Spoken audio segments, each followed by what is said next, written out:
hope you all are doing well. Today I am going to discuss about the structure and functions of ribosome. So let's start. Firstly, ribosome, which is non-membranous, which is an important characteristics of ribosomes. Okay, because it don't have any particular membrane-like structure or membrane-bound structure. So it is non-membranous. Next, the occurrence of ribosome, basically it is present both in the prokaryotic cell and also in the eukaryotic cell. So it is present in prokaryotes and eukaryotes too. But there are some exceptions. Like in the mature mammalian RBC, the ribosome is not present. Also in the sperm cell, mature sperm cell, ribosome is not present. Okay. So ribosome basically present in this prokaryote and also eukaryotic cell. But there are some differences, which is first I will discuss the structure and then the types and then the function. So ribosome consists of two subunits. One is largest subunit and another one is smaller subunit. Basically it is also look like a spherical, or you can see the flattened spherical structure or flattened circular structure. So the structure of ribosome like this. This is the largest subunit and this is the smaller subunit. Okay. So largest subunit and the smaller subunit, which assembles and then form the one ribosome, the proper ribosomal structure. So this is basically the structure which is very easy to clear, and there are two types of ribosome. Okay. Two types of ribosome. One is 70S in nature, another one is 80S in nature. So the 70S ribosome, which is present in the prokaryotic cell. So it is present in the prokaryotic cell. And the 80S ribosome, this is present in the eukaryotic cell.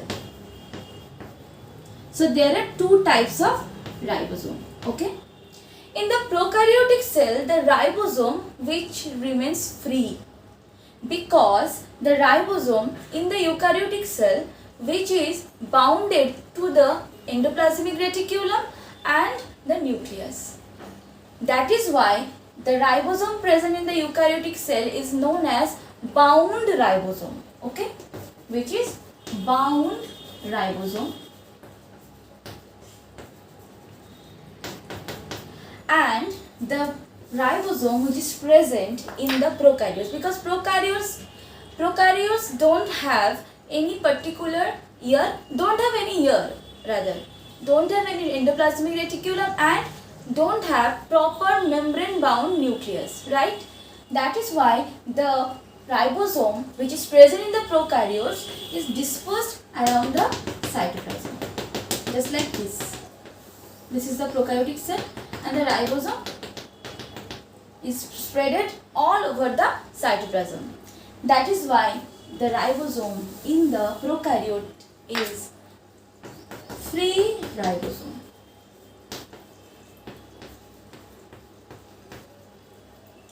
Okay. So this is basically the important facts we can say about the ribosome, and also there are the ribosomes which is present in mitochondria and plastid too. Where? In mitochondria and plastid. Okay. So let me tell you how the ribosome is embedded in the membrane. So this is membrane which is present like in eukaryotic cell membrane. So the largest subunit which bound to the membrane with a particular protein that is known as, here this is protein which helps to attach to the membrane of eukaryotic cell or suppose endoplasmic reticulum. So this is known as ribofourin. This particular protein is known as ribofourin. Okay, so this is all about the structure, and also already I said that 70S and 80S, right, which is the types of ribosome. It is present in the prokaryotes and it is present in the eukaryotes. So here is also the two types of structure or two types of unit present in the 70S. That means 70S is divided into two another units. What is that? 50S and 30S.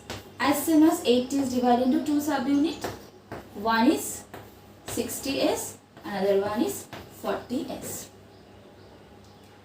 And here the S, which stands for Sedgwick or Wedderburg constant. Okay.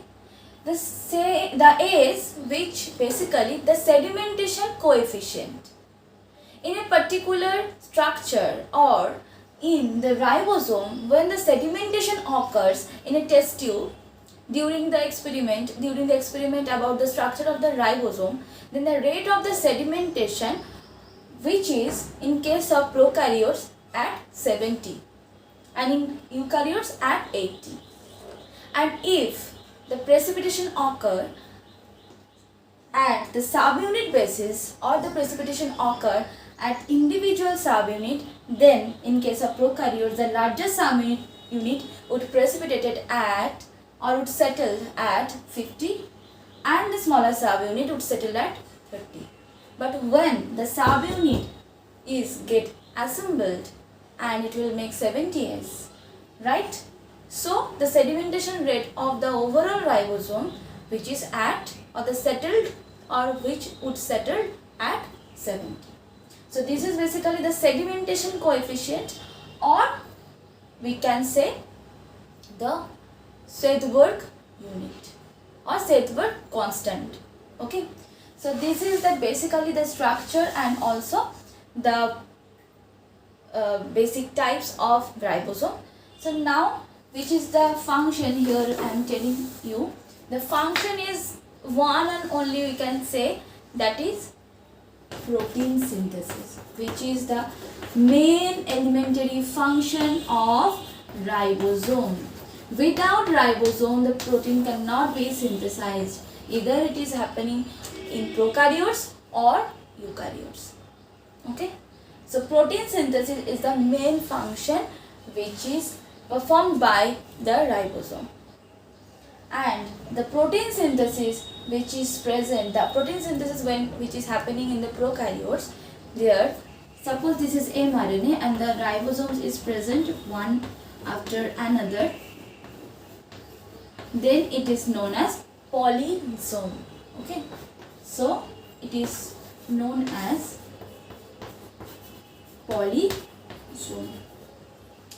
And due to this function, ribosome is also known as protein factories, because already I have discussed the structure of prokaryotes and the eukaryotes. The ribosome which is present in both the cells.